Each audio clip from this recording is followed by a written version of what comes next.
के करणी तज कथनी कथन, अज्ञानी दिन रात, ये कुकर जो भोकत फिरे, सुनी सुनाई बात। एक समय एक पंडित जी यानी गुरु जी, पंडित वैसे कोई विशेष जाति को नहीं कहा जा रहा, जो गुरु पद पर होते हैं वो पंडित होते हैं। मेरे दादा गुरु जी छावला गांव है दिल्ली में, जहाँ के सुल्तान भगत हमारे पास रहते हैं।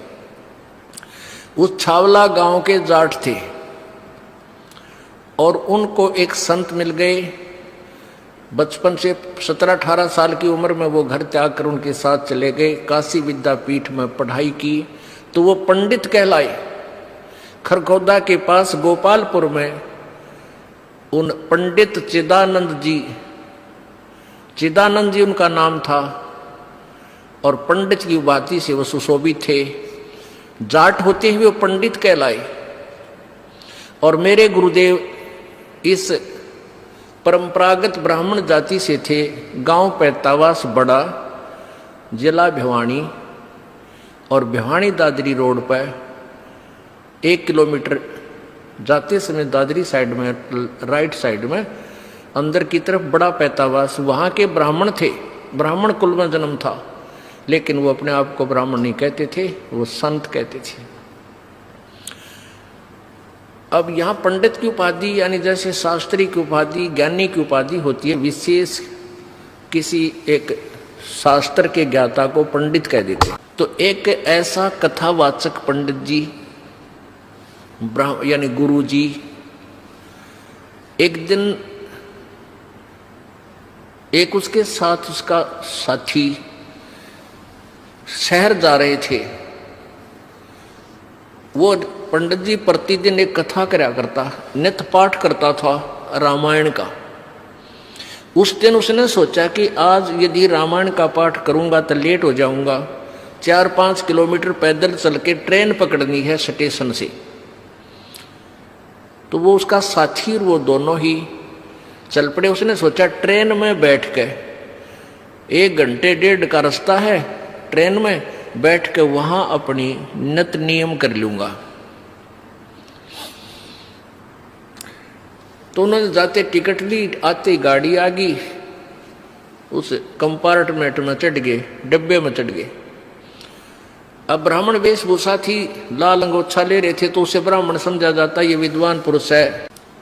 तो जब गाड़ी थोड़ी सी गति पकड़ चुकी तो उस ब्राह्मण ने कहा, गुरु ने कहा कि भाई जो सीट पर बैठे थे उन्हें सीट मिली को ना, डिब्बा खचाखच भरा था।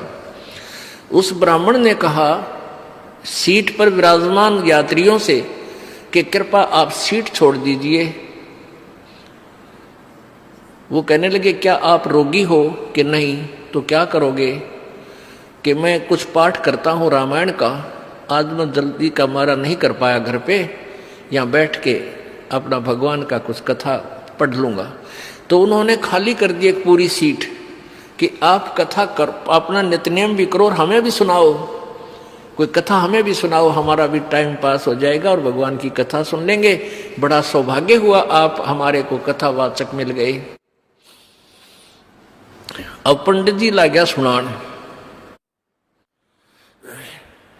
उस दिन क्या प्रकरण चल रहा था कि भाई हो तो ऐसा देखो, भरत ने अपने भाई की खड़ाओं को गद्दी पर रख दिया, रामचंद्र की खड़ाओं को, और राज्य नहीं किया।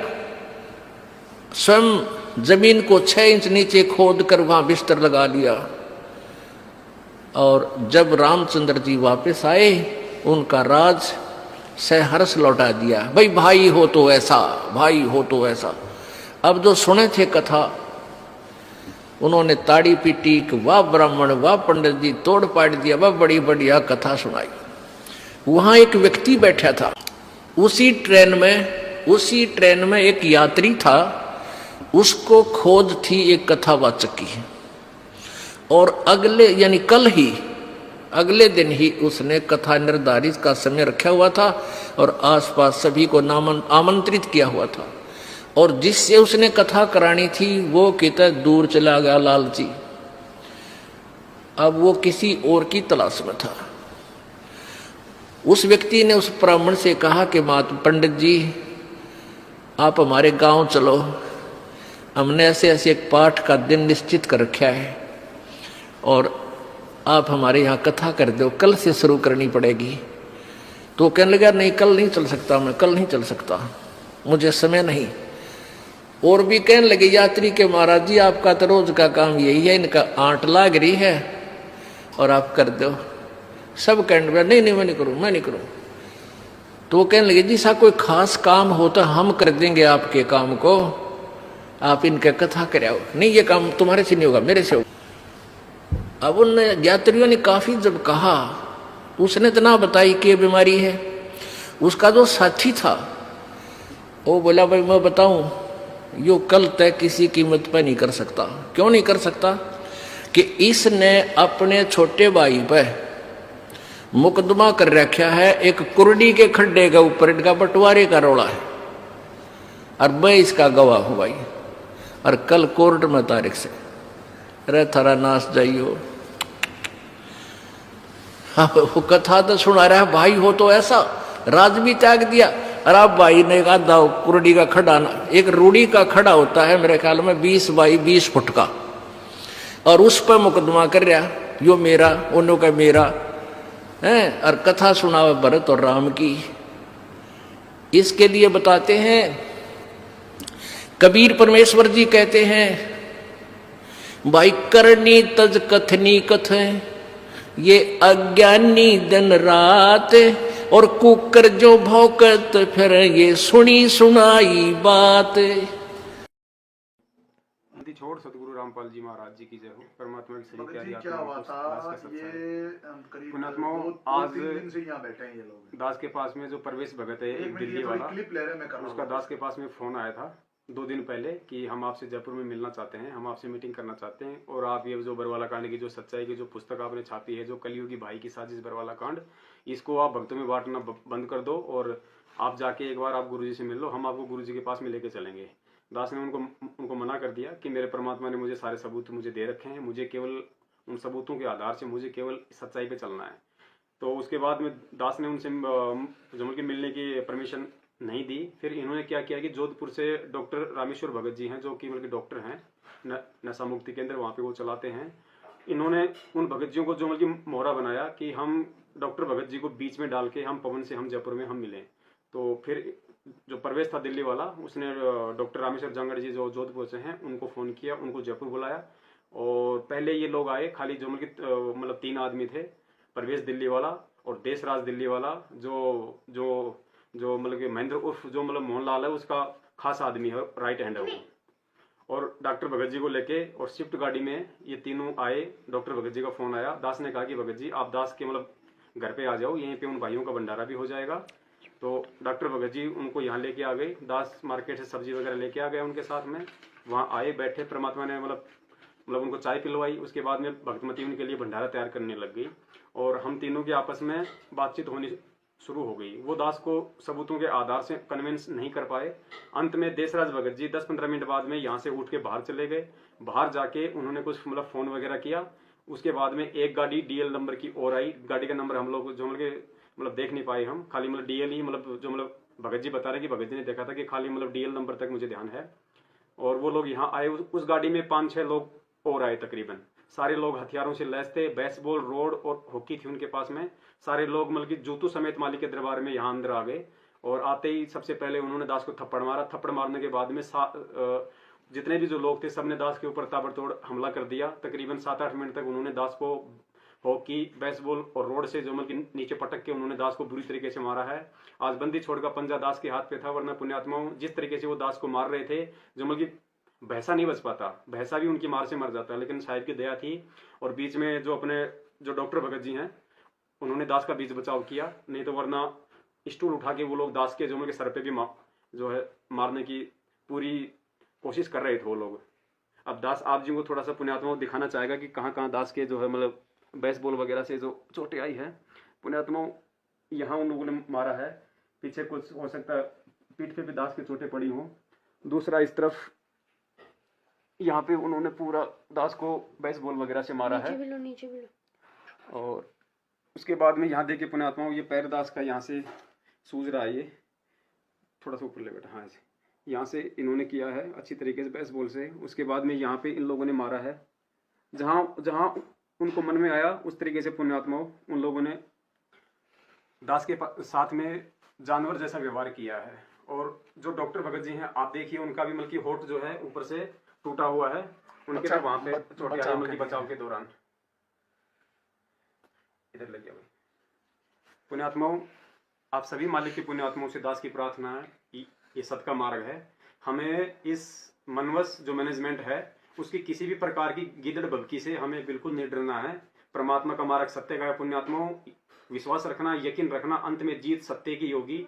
सत्य को परेशानी से गुजरना पड़ता है, उसको कसौटियों से गुजरना पड़ता है। और जिन गद्दारों ने, जिन मनवस लोगों ने हमारे सतगुरु देव जी को जेल में बैठा दिया, उनके साथ में गद्दारी कर दी, तो पुण्यात्माओं आप और हमारे को कैसे वो लोग छोड़ेंगे। और इसका नमूना आप जी ने अच्छी तरीके से देख लिया है। परमात्मा दया करें, दास अभी थाने में जाके FIR करके आ गया है, क्योंकि इन लोगों ने भक्तमती को और दास के बच्चों को एक अलग से कमरे में जो कि बंद कर दिया था और उनको धमकी दी थी कि यदि आवाज निकाली तो हमारे से बुरा कोई नहीं होगा, जान से मार देंगे। उसके बाद में ये लोग दास के ऊपर हमला करने लगे। जब दास ने चिल्ला के अपने पड़ोसियों को आवाज लगाई तो पुण्यात्माओं 10 मिनट बाद उसके बाद ये लोग यहाँ से निकले हैं। और दास अभी थाने में जाके डॉक्टर भगत जी के साथ में FIR करके आ गया है। सुबह दास का मेडिकल होगा, उसके बाद जैसे परमात्मा दया करें तो दास की सर्व संगत से हाथ जोड़कर प्रार्थना है पुण्यात्माओं, ये सत्का मार्ग है। आप ऐसी हरकतें इन लोगों की, वो सारनामी लोग थे वो जितने भी आए थे पुण्यात्माओं, आप इनकी हरकतों को देखो, आप इनके चाल चलन को देखो पुण्यात्माओं। हमें केवल सच्चाई की जो मतलब मार्ग पे चलना है। आप जी से निवेदन है, किसी भी तरीके से तन मन धन से आप इन मनवश लोगों का सहयोग जो बिल्कुल ना करें पुण्यात्माओं। हमारा यही पैसा और हमारा यही शारीरिक सहयोग गुरु जी को फंसाने में ये लोग काम में ले रहे हैं उल्टा। जैसे आपकी मर्जी, जैसे आपको परमात्मा प्रेरणा करें। दास परमात्मा कुत्ता है, कुत्ते का काम पुण्यात्मा केवल भौंकना है, संदेश देना है। दास सतगुरुदेव जी के आशीर्वाद से जब तक दास के प्राण है पुण्यात्मा, दास ही सत्य भक्ति मार्ग से बिल्कुल नहीं हटेगा। क्योंकि परमात्मा ने दास को समझा रखा है कि बेटा तुमने तो क्या कुर्बानियां दी है, तुम क्या कुर्बानियां दे सकते हो। पहले जो पुण्य आत्माएं थी, जो मंसूर जैसी थी, जो ईसा मसीह जैसे थे पुण्यात्मा, उनका तो शरीर का कतरा कतरा उन मनवश लोगों ने काट फेंका था, लेकिन उन्होंने कभी उन्होंने जो मतलब सत्य के साथ में रहे, झूठ के आगे कभी वो झुके नहीं। तो पुण्यात्मा, हम तो असली बंदी छोड़ के बच्चे हैं और साक्षात परमात्मा ने अपनी शरण में लिया है। तो दया करें पुण्यात्मा, जैसा आप जी को प्रेरणा करें आप जी वैसा करें। सत साहिब, जय वो बंदी छोड़ की। जब मैं मारूं उस दिन लगा गुरु जी ने उस दिन मैंने नहीं बताया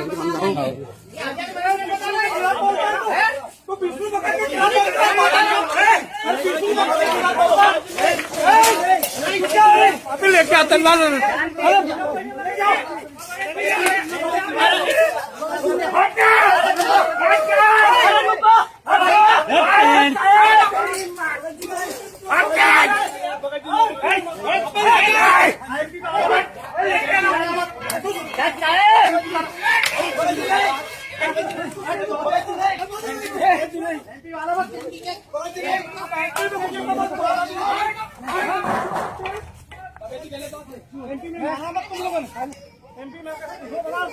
कहते कुत्ते की तरह भौंकते फिरे सुनी सुनाई कथाओं को, और करनी है नहीं, अनुसरण है नहीं, और